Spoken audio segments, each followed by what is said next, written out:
gentlemen, and sword and shield wielders of all ages, how has Title Update 5 been treating you? Stop right there, because I already know the answer. It is absolutely excellent, because Sword and Shield has never been stronger for a number of reasons than it is in this title update, or more fun. Yes, of course we have the same new skills everyone else does and the same new decorations, but let me share a little tidbit of information you may or may not have known. Frenzied Bloodlust, the new skill on Risen Shagaru Magala armor, is uniquely incredible for specifically Sword and Shield, more so than any other weapon in the entire game.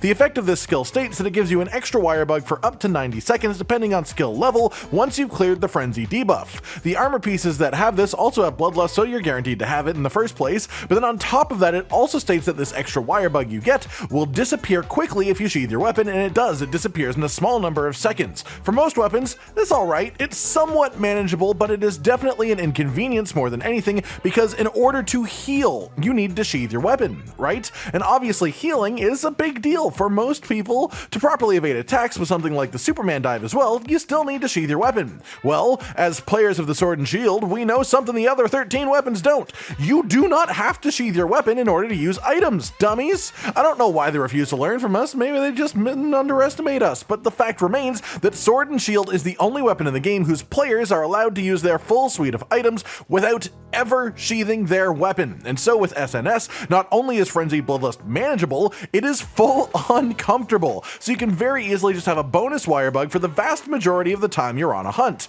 giving you a maximum of 4, especially if you run palicos that have Sumyoung endemic life to make more wire bugs appear during the fight. And let me tell you, having 4 wire bugs on Sword and Shield is just fantastic. Shoryu Metsugeki is our strongest ability by a decent amount. It does the most damage of anything we have, and it's a straight up counter that negates incoming damage and also activates effects like Offensive Guard for a notable damage boost. The only real negative that it has ever had is that it costs 2 wire bugs and has a decently long recharge time, so you can't really just spam it. Well, enter the concept of having 4 wire bugs. Now you can use 2 Metsu Shoryugekis in a row. Now you can shield bash for mobility and still have remaining wire bugs left to use Metsu Shoryugeki once you're back in the fray. Now with 4 wire bugs, the way the recharge system works, you can use 2 Metsus in a row, then only a few seconds later you're ready to use it again, all without any negatives, as once again, the only thing Sword and Shield needs to sheath for is Wirefall or Superman dive, and Superman dive is made irrelevant by the combination of a counter with Metsu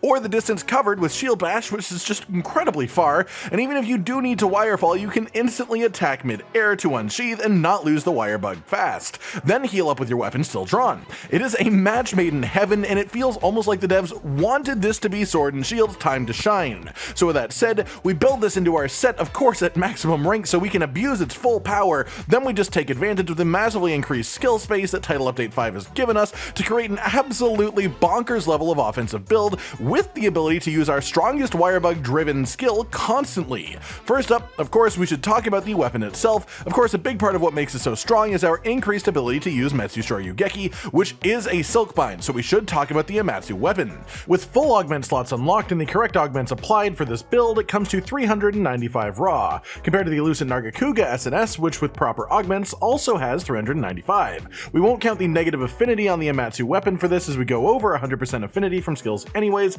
but this is our best comparison. On top of this, the Amatsu weapon gives you 10% bonus damage to Silkbind specifically, so you could argue that this is anywhere up to 439 raw equivalent if you are literally only doing Silkbinds, which sadly this build can't quite do even with its increased ability to do Silkbinds in the first place. It's just not quite infinite. That said, the only way the Elucent Nargacuga weapon could match it within this build is if we had the build-up boost skill on 2 to take advantage of the poison status on the weapon, which Amatsu weapon doesn't have, but seeing as a core part of this build is Dragonheart, which applies Dragon Blight to you, and that cancels out the status that you would apply anyways, and so the Amatsu weapon is the clear winner as a result of this specific build. Storm's chances of winning are 95.2%. As for the augments used, we have rank 2 affinity increase 2, which lets us reach 100% affinity when we have cleared Frenzy buff, even with the negative on the weapon itself, and then the rest of the slots are all attack boosts. For our switch skills, it's quite easy for SNS. On our main scroll, it's Advancing Slash, Hard Basher combo, Twin Blade combo, Metsu Shoryugeki, and Shield Bash. Then on our blue scroll, we swap Metsu for Destroyer Oil, so you can apply that whenever you want, then switch back to the other scroll for more Metsu Shoryugeki. For our talisman today, we have a bit of a beauty here. It's not exactly an easy roll, but it's not a god roll either. It is 4 Dragonheart, 2 Critical Eye, a 2 slot, and a 1 slot. This may look crazy to your untrained eyes, but an equivalent talisman is actually pretty simple to get, as you can focus Dragonheart as a primary skill in the Cyclist melds, which are new, and this allows you to get frequent consistent rolls of good Dragonheart talismans as you recycle through this new melding system. For posterity's sake, just so I can explain why this isn't quite the top tier, it is physically possible to get the same talisman but with 3 2-slots instead of just a 2-slot and a 1-slot, so it could be quite a bit better than it already is, and that would of course be the dream. That said, this build achieves the vast majority of skills it could ever want to have, so it's really hard to complain. As for the armor itself, we are using the Lunagaron helmet, the Risen Teostra chest piece, and then the Risen Shagaru arms, waist, and legs. The decorations that you want to slot in here are 1 attack plus jewel and 2 regular attack jewels, 1 guardian plus jewel, 3 critical jewels, 2 chain jewels, and then 1 phoenix jewel. Past that, you have 3 1-slots to play around with. In solo, I prefer stun resistance in those slots, as all the countering that we'll be doing will be putting us in quite a bit of the danger zone,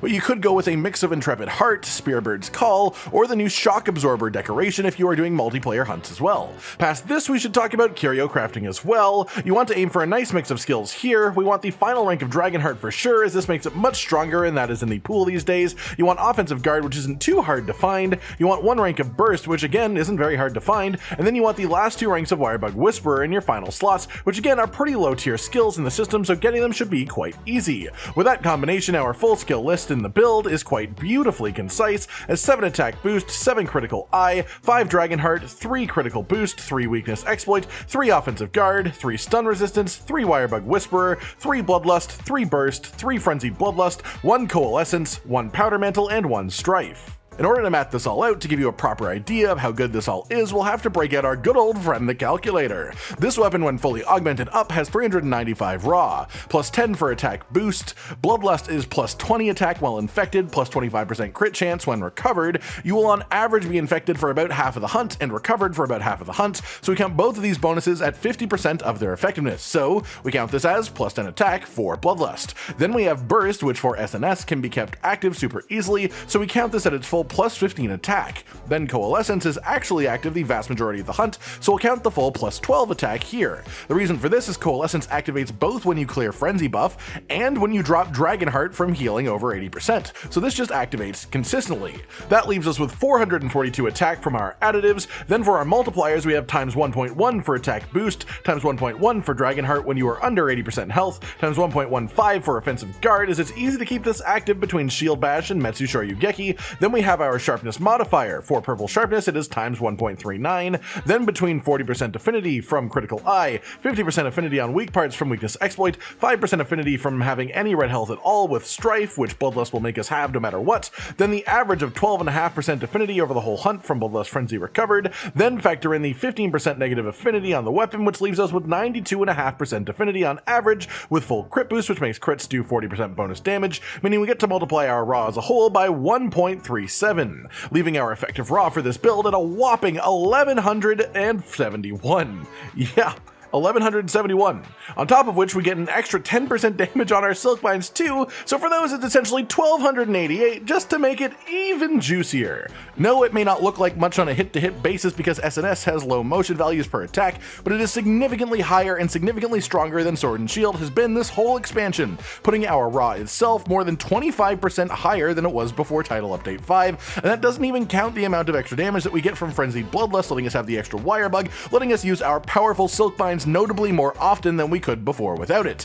Sword and Shield is in an incredible place right now, and I am extremely proud of what this build is capable of in the right hands. Obviously, I'm not a perfect player. I'm not hitting every counter that I have the opportunity to, and I'm getting to hit a fair bit, but the numbers of each individual hit sort of speak for themselves. This build is honestly incredible. Of course, this is full offense though. You can accomplish a lot of these skills and still work in some utility. For example, my personal comfort build for Sword and Shield always have full evade extender, especially now that we are avoiding sheaths as much as possible, but you can mess with this template to make it comfortable however you want. This is just the full maximum offensive version of Sword and Shield in Title Update 5. I hope you've all enjoyed this not so strong build, and of course let us know down in the comments what other weapons you'd like to see us throw our hats into the ring with, and share our fun or strong Title Update 5 builds for. There are tons to do, and so the order will essentially depend on what you want to see the most, so make your voice heard so we know what to do. Like if you liked the video, subscribe and hit the notification bell for more, and most importantly, ladies and gentlemen, until next time, stay sweet.